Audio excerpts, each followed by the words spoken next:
আসসালামু আলাইকুম রহমতুল্লাহ।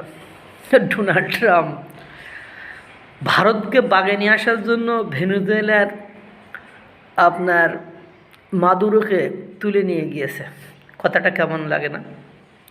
যে ভারতকে বাগে নিয়ে আসার জন্য বা ভারতকে লাইনে নিয়ে আসার জন্য, ভারতকে তার পক্ষে নিয়ে আসার জন্য, তার যে বেস্ট ফ্রেন্ড ছিল ভারত, সেই বেস্ট ফ্রেন্ডের জায়গায় নিয়ে আসার জন্য ডোনাল্ড ট্রাম্প ভেনেজুয়েলার মাদুরোকে তুলে নিয়ে গিয়েছে। আমি ব্যাখ্যা দিলে আপনারা বুঝতে পারবেন। ভেনেজুয়েলার মাদুরোকে তুলে নিয়ে গিয়েছিল কিসের জন্য? মাদক পাচারের জন্য।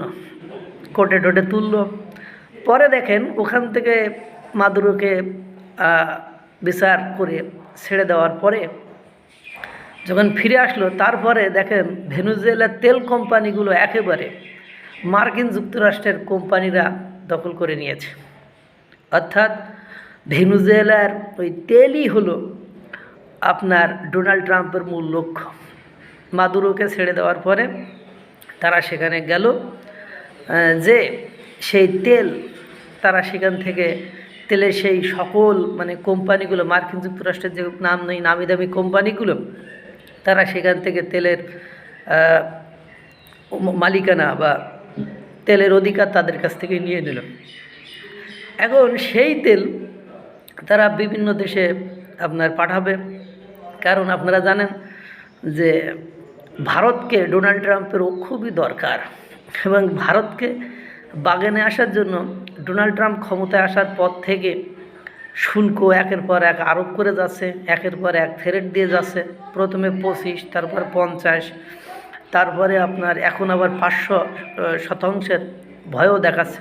কিন্তু ভারতকে কোনোভাবে বাগে নিয়ে আসতে পারতেছে না। কিন্তু এইবার ভেনেজুয়েলার ওই যে তেল কোম্পানিগুলোর কর্তৃত্ব, মালিকানা যখন আপনার নিয়ে নিল মার্কিন কোম্পানিগুলো, তখন ভারতের রিলায়েন্স কোম্পানি কে বলা হলো তোমরা এখন ভেনেজুয়েলার থেকে তেল কিনবা।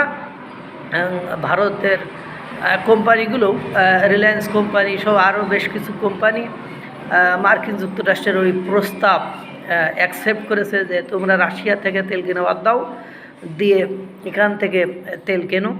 এখান থেকে তেল কিনলেই মোটামুটি একটা সম্পর্কে সামঞ্জস্যতা আসবে, এবং এই ভেনেজুয়েলার এই তেল কেনার টাকা সব সরাসরি মার্কিন যুক্তরাষ্ট্র পাবে, ভেনেজুয়েলা কানা করেও পাবে না। এ হলো মার্কিন যুক্তরাষ্ট্রের ভারত যে কী পরিমাণ দরকার, এটা যারা বোঝে না, এই তারাই শুধু লাফালাফি করে। এই এত কিছু করার মূল লক্ষ্য এবং উদ্দেশ্য ভারতকে নিয়ন্ত্রণে আনা, এবং মার্কিন যুক্তরাষ্ট্রের ডোনাল্ড ট্রাম্প সেই চেষ্টাই করেছে। মাদুরোকে তুলেই নিয়ে গেল ভারতের তেল দেবে বলে। বিষয়টা কেমন হলো না? তাহলে ভারতকে কি ভালোবাসে আর ভারতকে কি পরিমাণ মার্কিন যুক্তরাষ্ট্রের দরকার বুঝতেই তো পারছেন। এখন ভারত হয়তো বা রাশিয়া থেকে তেল কমিয়ে দেবে, নতুবা অন্য কোনো টেকনিক ফলো করবে, এটা এখন দেখার বিষয়। আল্লাহ তাআলা সকলকে ভালো রাখুক, সুস্থ রাখুক। আসসালামু আলাইকুম ওয়া রাহমাতুল্লাহ।